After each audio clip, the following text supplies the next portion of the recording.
이번 특서에 야곱의 하나님을 주제로 나누고 있는데요. 야곱이 경험하고 살아온 이야기를 나눕니다만은 우리의 관심은 야곱이 아니고 야곱 뒤에 일하신 하나님이 부족한 야곱, 탈도 많고 속도 썩이는 야곱을 어떻게 이끄시고 위대한 조상으로 만들었는지 하나님의 놀라운 창조주의 역사를 관심을 가지시고요. 또 그러면서 나를 어떻게 지금 빚어가고 계신지, 지금 나에게 어떻게 하고 계신지 잘 대입하셔서 깨달음이 있는 시간들 되기를 바라고요. 이제 오늘은 야곱의 일에 대한 태도를 나눌 테니까 야곱의 직업 정신, 직업 의식, 직업에 대한 태도를 보면서 야곱의 진면목을 이런 면모가 있었음을 깨닫게 되면서 우리의 참모습을 찾아가기를 바라고요.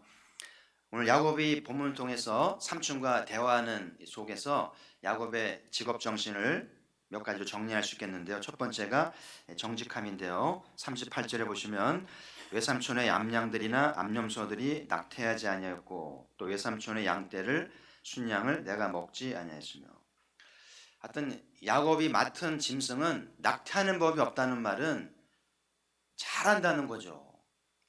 잘 챙기고 새끼 잘 낳도록 빈틈없이 일을 잘한다는 것을 이제 상징한다고 봐야 되겠고요. 그리고 이제 삼촌의 양을 먹지 않았다는 것은 이제 빼돌리거나 입마이 포켓하거나 그런 속이는 일이 없었음을 의미하는 것 아니겠어요?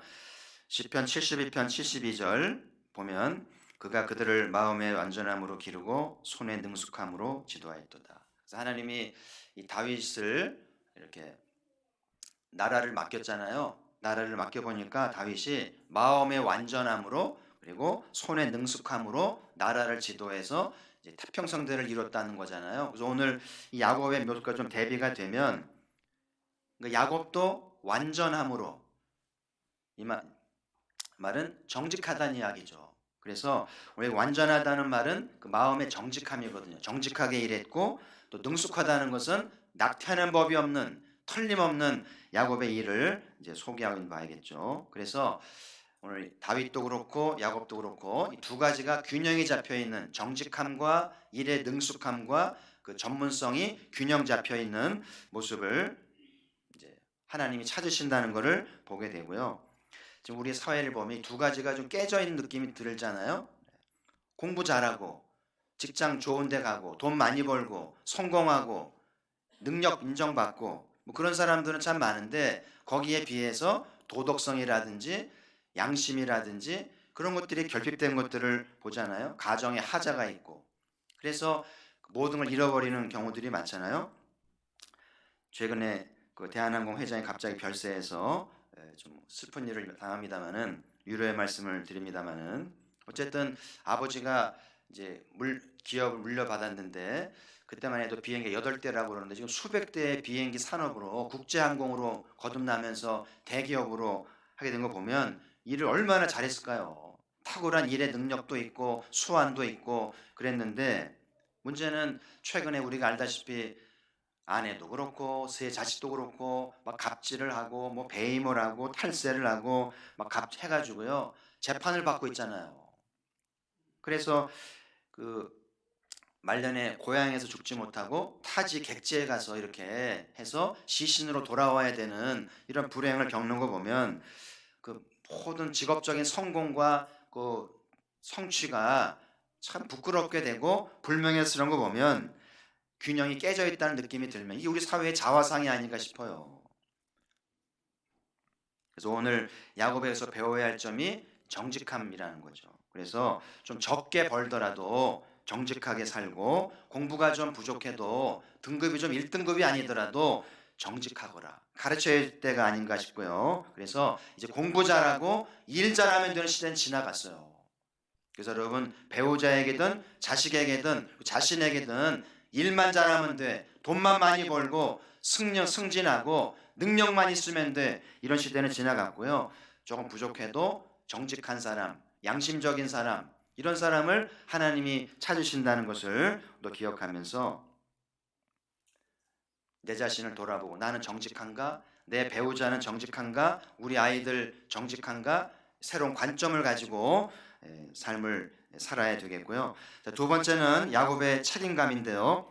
39절 보시면 물려 찢긴 것은 내 외삼촌에게 가져가지 아니하고 낮에 도둑을 맞았든지 밤에 도둑을 맞았든지 외삼촌이 그것을 내 손에서 찾았으므로 내가 그것을 스스로 그것을 보충하였으며.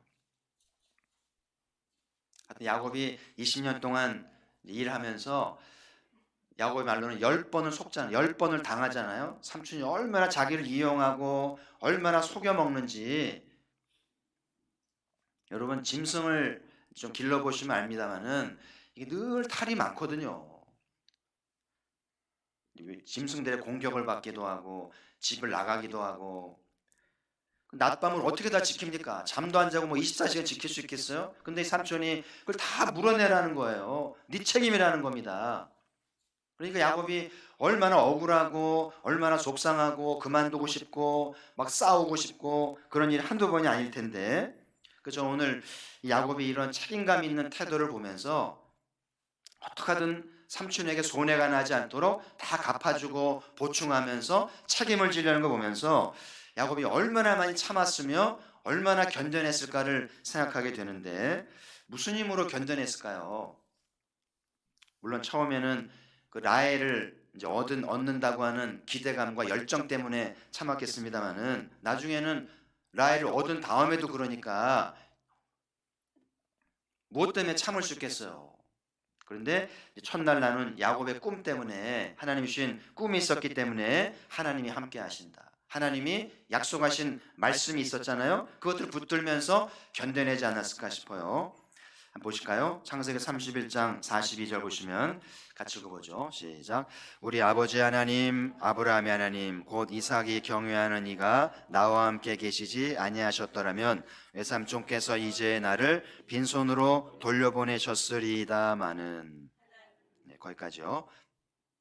여기 보면 함께하지 아니하셨더라면 이란 표현 나오잖아요. 이 말은 함께했다는 거예요, 함께하지 않았다는 거예요? 그렇죠. 한국말이 어렵죠. 함께하지 아니하셨더라면 사단이 났다는 거죠. 당신하고 나하고 끝장을 봤던, 너 죽든지 낫든지 끝장이 났을 텐데 참았다는 거죠. 그러면서 책임을 다했다는 건데, 하나님이 함께 하신다는 신앙으로. 꿈에 받은 약속이 있잖아요. 첫 번째가 뭐였죠? 기억나나요? 이 땅을 주겠다, 너원에. 그 다음에 두 번째는 내 자손이 동서남북으로 퍼져나갈 것이다. 세 번째로는 함께 하겠다. 다 이룰 때까지, 이 꿈이 이루어질 때까지 함께 하겠다는 약속이잖아요. 그렇죠? 이 좋은 꿈을 빨리 사셔야죠. 근데 잊어버리지 마세요. 내 꿈으로 사시라니까요. 아멘. 그래서 이 약속 때문에 견딘 거예요. 그렇죠? 얘기하잖아요. 이거 아니었으면 끝장난 거예요. 너 죽든지 낫든지. 근데 이 약속이 있었기 때문에 참으면서 책임을 다했다는 것을 오늘 야곱이 고백을 하잖아요. 삼촌도 양심이 있으니까 할 말이 없죠. 자, 시편에도 이런 말씀이 나와요. 시편 124편 1절인데요. 여호와께서 우리 편에 계시지 아니하셨더라면 우리 어떻게 하였으랴. 유대인들이 참 서러움 많이 차별당하고 쫓겨다니고, 그죠? 학살당하고. 근데 어떻게 오늘날 유대인의 신앙이 민족을 지켰을까요? 하나님이 계시지 아니하셨더라면. 이 말은 하나님이 계셨기 때문에, 하나님 덕분에 오늘을 참고 오늘이 있다는 건 아니겠어요? 그래서 이들은 절기 때 성전에 올 때마다 온 민족이 아리랑 부르듯이 이 노래를 불러요. 하나님이 함께 계시지 아니하셨더라면. 이 말은 하나님 신앙으로 이겨내면서 오늘에 이르렀다는 거잖아요. 우리 가포교회도 성전 예배 올 때마다 이 노래를 부르고 이 말씀을 기억합시다. 그래서 성전 올 때마다 하나님이 함께 하시고 하나님이 붙드시고 하나님이 갚아주시고 말씀대로 응답하신다. 이 신앙 하나로 오늘을 견디고 오늘을 참아내면서 내게 주어진 일을 해내는 좋은 날 보는 우리가 되기를 소망합니다. 세 번째 야곱의 직업 정신은 성실함인데요. 40절 보시면 낮에는 더위와 밤에는 추위를 무릅쓰고 눈 붙일 겨를도 없이 지냈나이다. 이 중동이 얼마나 더워요. 40도 막 오르내리잖아요. 못 삽니다. 또 밤엔 또 얼마나 추워요. 이 기온차가요 참 어려운 지역인데 이걸 견뎌내면서 이제 일을 하는데요. 눈 붙일 겨를도 없다. 이 말은 뭐 2시간, 3시간 쪽잠 자고요. 그러면서 이제 일했다는 건 아니겠어요? 야곱이 위대한 믿음의 조상이 된 거는 꿈만 있었다고 된 건 아니고요. 이런 성실함이 있었기 때문에, 꿈 더하기 성실함이 있었기 때문에 놀라운 결과가 나온 것이죠. 어떤 사람은 꿈이 없는 게 문제고 어떤 사람은 성실하지 않은 게 문제인데, 야곱은 이 꿈과 성실함이 겸비되어 있었기 때문에 오늘의 위대한 결과를 가져왔다는 것이죠. 그래서 요령을 부리고 이렇게 대충대충 하면서 눈 가리고 야옹하고 뭐 이런 거 말고요, 정말 누가 보든지 안 보든지 이렇게 땀 흘리고 수고하며 애쓰는 자세가 야곱에게서 배워야 할 직업정신, 참 중요하다는 생각이 들고요. 그래서 꿈이 있었기 때문에, 그리고 라헬을 사랑하기 때문에 이런 열정과 헌신이 나오지 않았나 싶어요. 그래서 이번 특세를 계기로 우리 안에 꿈이 회복이 되고 이런 성실함과 직업정신이 회복되기를 주의 이름으로 축복합니다. 그래서 야곱이 이런 3가지 직업정신이 있었기 때문에 위대한 이제 목축업자로서 위대한 성공과 부를 차지하게 되는데요. 오늘 저 야곱의 이런 직업정신을 보면서 2가지를 발견을 했어요. 한 가지 뭐냐면 일에 대한 새로운 관심사입니다. 원래 야곱의 관심사는 뭐였어요? 요리였어요. 요리. 그래서 팥죽을 만드는데 그냥 죽 쓴 거 아니거든요. 야곱의 관심사는 요리하는 거, 음식을 만드는 건데, 여러분 에서가 자기 장자의 병분이 얼마나 귀한 건데 그걸 괜히 팝니까? 야곱의 만든 죽이 얼마나 맛있으면, 얼마나 먹고 싶으면 그걸 팔아서라도 먹었을까요? 간단한 문제가 아니에요. 그만큼 야곱의 요리가 괜찮았다는 거거든요. 근데 지금 오늘 야곱의 모습은 요리는 온데간데 없고 야곱의 관심사는 뭐예요? 목축입니다. 짐승을 기르고 짐승을 번식하는데 탁월함을 보이잖아요. 그래서 야곱에게 이런 재능이 있었나? 야곱이 고향에 있었더라면 이걸 알 수 있었을까요? 여러분, 야곱이 얼마나 많은 소유를 갖게 된지 보세요. 창세기 32장 14절 15절 보시면 한번 읽어보실까요? 시작. 암염소가 200이요 순년소가 20이요 암양이 200이요 순양이 20이요 전나는 낙타 30과 그 새끼요 암소가 40이요 황소가 10이요 암나귀가 20이요 그 새끼 나귀가 10이라. 이 숫자만 그냥 더하면 540이더라고요. 540마리면 이 본당이 모자라요. 그죠? 뭐 소가 사람만 하니까 여기 200명, 400명 들은 꽉 차잖아요. 여기 무슨 숫자냐면은 야곱이 자기 형을 위로, 이제 형의 마음을 얻기 위해서 선물한 거예요. 그러니까 야곱의 전체 재산의 작은 일부이죠. 그럼 야곱의 전체는 얼마가 될까요? 성경은 말하지는 않는데 상상할 수 있잖아요. 몇 천 마리겠죠.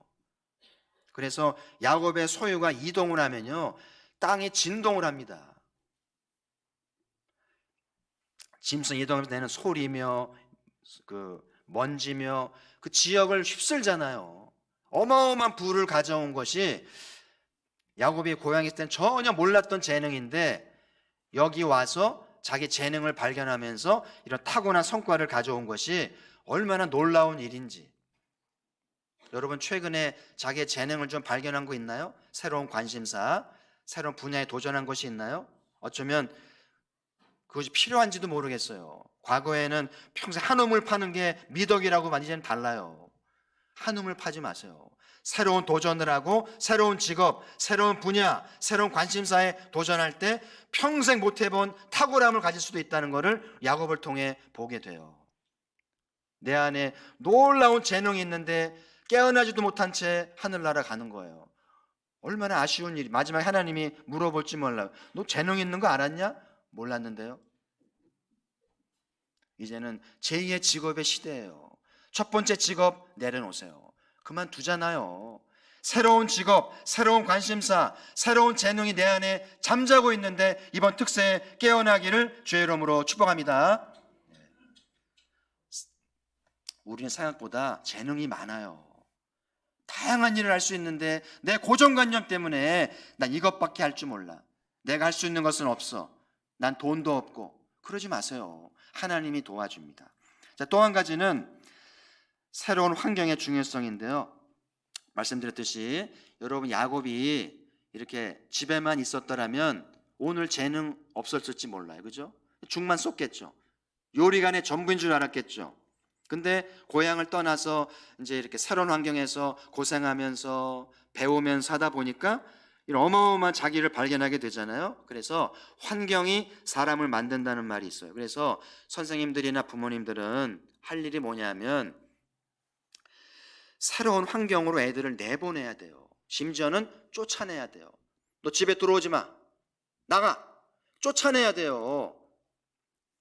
그리고 애들이 학교 간 동안, 밖에 나간 동안에 검색을 좀 하든지 상담을 좀 하든지 그래서 우리 아이들을 어떤 환경으로 보내면 좋을지에 대해서 시대를 읽고 하나님의 말씀을 묵상하면서 찾아보세요. 그리고 애들에게도 네가 원하는 곳을 찾아봐라. 원하는 나라, 원하는 지역 찾아서 조사해서 보고하면 엄마 아빠가 검토해서 허락해 주겠다. 애들에게 찾게 하세요. 너 어느 나라에 가고 싶니?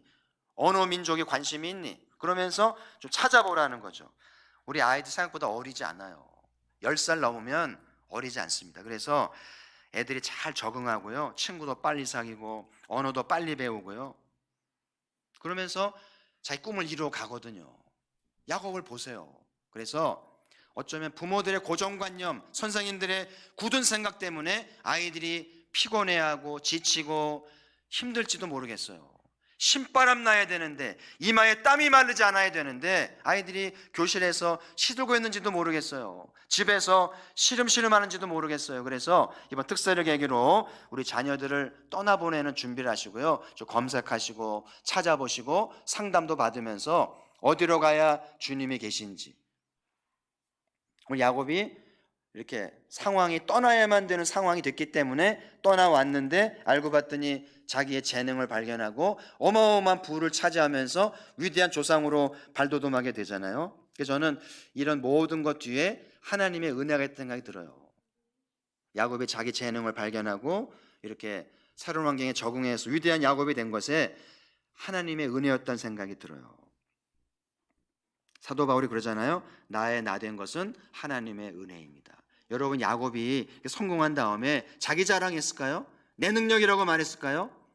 내 할아버지 하나님, 내 아버지 하나님, 나의 하나님의 은혜입니다. 할렐루야. 진짜 믿음의 사람의 고백이에요. 진짜 믿음의 사람은 자기 자랑하지 않습니다. 자기를 드러내지 않아요. 내 속에 일하신 하나님을 자랑하고 하나님을 증거합니다. 우리 가포교회가 하나님을 증거하고 하나님을 자랑하는 은혜를 증거하는 믿음의 공동체가 되기를 바라고요. 이번 특세 끝나기 전에 하나님, 야곱의 하나님 저에게도 새로운 관심사를 눈뜨게 하시고 우리 아이들 어떻게 떠나보내야 할지 이제부터 준비하세요. 이별 연습하시고요. 끼고 있지 마세요. 어리다고 말하지 말고 떠나보내시면서 야곱처럼 내 하나님을 찾거라. 내 재능을 찾거라. 그래서 성공해서 위대한 믿음의 사람 되어 돌아오도록 결단하면서 준비하는 이번 특세가 되기를 주의 이름으로 축복합니다. 하나님 아버지